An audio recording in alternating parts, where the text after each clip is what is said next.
샬롬, 하나님과 동행하는 새벽기도회 달라스 임마누엘 교회 권성철 목사입니다. 오늘도 하나님과 동행하며 풍성함을 누리시는 저와 여러분 되시길 주님의 이름으로 축복합니다. 오늘 말씀은 사사기 19장 1절에서 9절까지의 말씀입니다. 이스라엘의 왕이 없을 그때에 에브라임 산지 구석에 거류하는 어떤 레위 사람이 유다 베들레헴에서 첩을 맞이하였더니 그 첩이 행음하고 남편을 떠나 유다 베들레헴 그의 아버지 집에 돌아가서 거기서 넉 달 동안을 지내매 그의 남편이 그 여자에게 다정하게 말하고 그를 데려오고자 하여 하인 한 사람과 나귀 2마리를 데리고 그에게로 가매 여자가 그를 인도하여 아버지의 집에 들어가니 그 여자의 아버지가 그를 보고 기뻐하니라. 그의 장인 곧 그 여자의 아버지가 그를 머물게 하매 그가 3일 동안 그와 함께 머물며 먹고 마시며 거기서 유숙하다가 넷째 날 아침에 일찍이 일어나 떠나고자 하매 그 여자의 아버지가 그의 사위에게 이르되 떡을 조금 먹고 그대의 기력을 돋운 후에 그대의 길을 가라 하니라.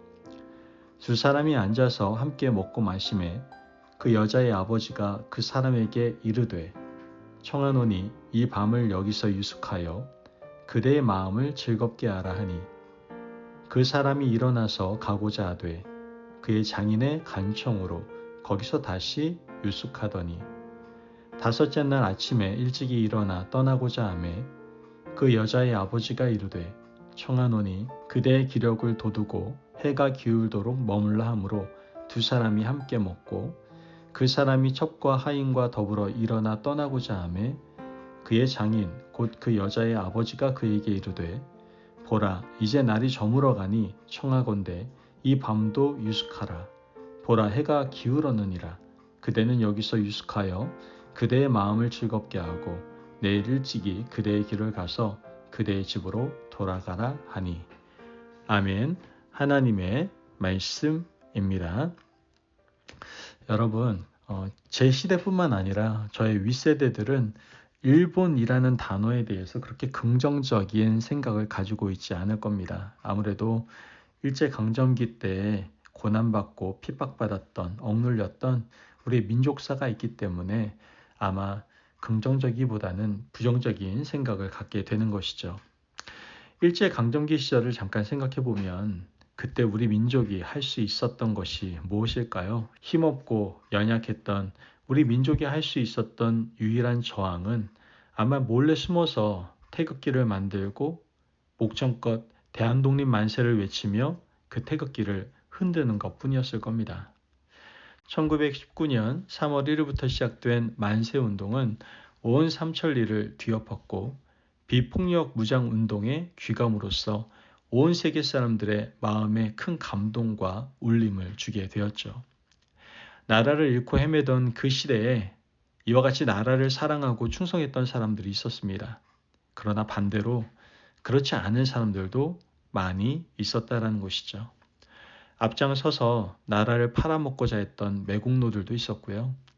나라의 주인이 누구든 내가 먹고 사는 것하고 무슨 상관이냐라고 생각하는 사람들도 있었다라는 겁니다. 나라가 주권을 잃고 나면 이와 같이 혼란스러운 시절을 겪을 수밖에 없습니다.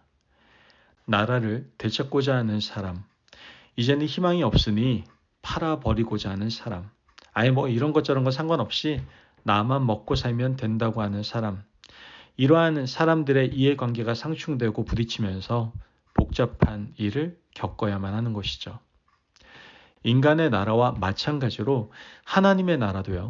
영적인 질서가 무질서해지면 영적인 극심한 혼란과 타락이 오는 것은 불보듯 당연한 일인 겁니다.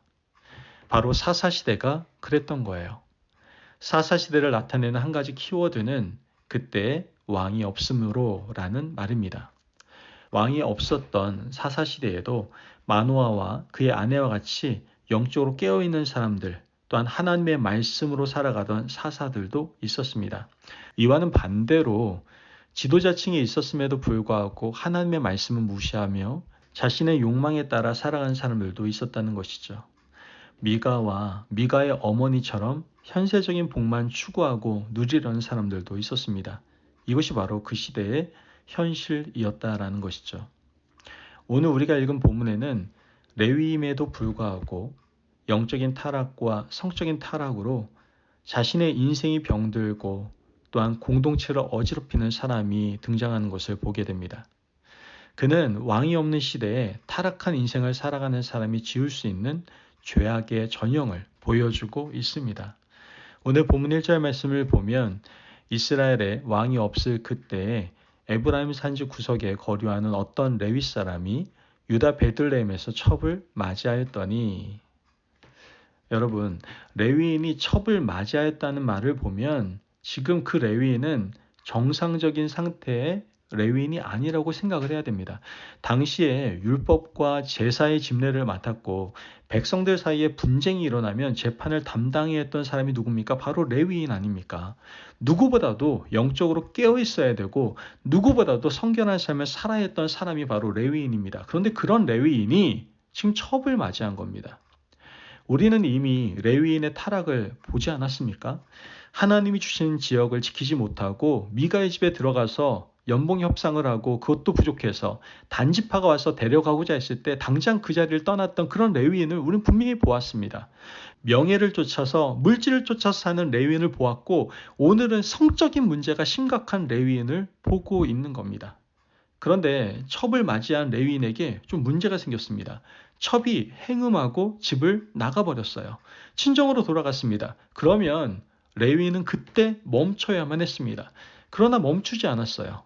2절 말씀을 보면 그 첩이 행음하고 남편을 떠나 유다 베들레헴 그의 아버지 집에 돌아가서 거기서 넉 달 동안을 지내매, 말씀을 보면 그 여인이 친정에 가서 넉 달 동안을 지냈는데 바로 레위인은 그 사람을 데려오려고 합니다. 이런저런 말로 회유해서 여인을 데려오려고 했던 것이죠. 첩을 데려오는 길에 날이 저물어서 베냐민 지경에 들어갔다가 불량배들에게 여인이 밤새도록 능욕을 당하게 됩니다. 그리고 그만 그 여인이 생명을 잃게 되죠. 레위인은 죽은 첩의 시체를 나귀에 지워서 자기 고향집으로 돌아왔습니다. 그리고 여인의 시체를 12조각을 냅니다. 조각난 여인의 시체를 한 조각 한 조각 이스라엘의 12지파에게 보내게 되죠. 20장을 보면 시체 조각을 받은 이스라엘 지파들은 이 악한 일을 행한 베냐민 지파를 향하여 전쟁을 선포하게 되는 것을 보게 됩니다. 여러분, 이 상황은요, 충분히 논란의 소지가 있을 수 있는 상황입니다. 그런데 이 이스라엘에서는 이 상황을 가지고 레위인에 대해 정확히 나무라고 모든 지파를 하나님의 말씀으로 정리해 줄 어른이 없었던 겁니다. 도대체 누가 잘못한 겁니까? 누구로부터 시작된 문제입니까? 물론 베냐민 지파의 문제이기도 하지만 그러나 영적인 지도자였던 레위인의 문제가 바로 시발점이었던 겁니다. 그러나 레위인을 비롯한 모든 이스라엘 백성들은 무엇이 잘못되었는지 깨닫지 못하고 무엇이 선하고 무엇이 악한지 분별력이 전혀 없었던 겁니다. 여러분, 오늘 우리 시대는 과연 어떻습니까?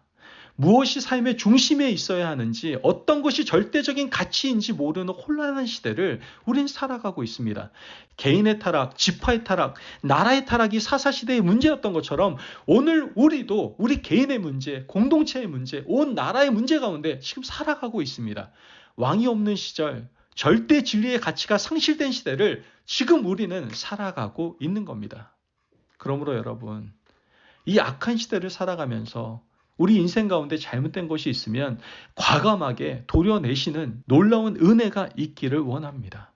그리고 다시 하나님 앞에 인생을 바로 세울 수 있는 저와 여러분이 되시길 주님의 이름으로 축복합니다. 아멘. 기도하겠습니다. 사랑이 많으신 하나님 감사합니다. 오늘도 우리에게 귀한 말씀의 은혜 허락하심을 감사합니다. 하나님, 오직 하나님의 말씀을 왕으로 삼고 살아가겠습니다. 하나님께 주신 영적인 지위에 합당한 인생을 살아갈 수 있도록 우리 가운데 역사하여 주옵소서. 모든 가치관이 무너지고 있는 절대 진리가 상실된 이 무너진 세상 가운데에서 오직 절대적인 진리인 하나님의 진리의 말씀만을 붙들고 살아가는 저희들 되게 하여 주옵소서. 감사함이 예수님의 이름으로 기도합니다. 아멘. 오늘도 하나님과 동행하며 풍성함을 누리시는 저와 여러분 되시길 주님의 이름으로 축복합니다. 여러분, 가치관이 무너지고 절대 진리의 질서가 무너진 세상 가운데에서 우리가 붙잡고 살아가야 될 것은 오직 하나님의 진리의 말씀입니다. 하나님의 진리의 말씀을 붙들고 살아가시길 바랍니다. 말씀 안에서 승리하십시오.